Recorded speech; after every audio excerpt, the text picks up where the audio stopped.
আবারও কলকাতার মেয়র ও পশ্চিমবঙ্গের মন্ত্রী ফিরহাদ হাকিম একটি অনুষ্ঠানে বলেন, আল্লাহর রহমতে সংখ্যালঘুরা সংখ্যাগরিষ্ঠ হবে।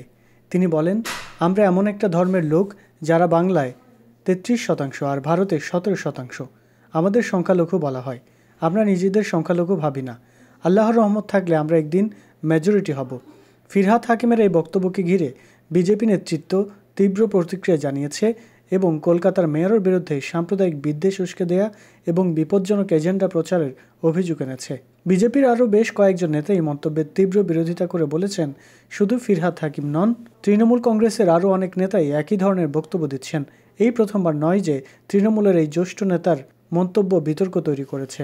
চলতি বছরের জুলাইয়ে এক বক্তব্যের জন্য ফিরহাদ হাকিমকে দুঃখ প্রকাশ করতে হয়েছিল, যেখানে তিনি বলেছিলেন, ইসলাম ধর্মের জন্মগ্রহণ না করা দুর্ভাগ্যের বিষয়।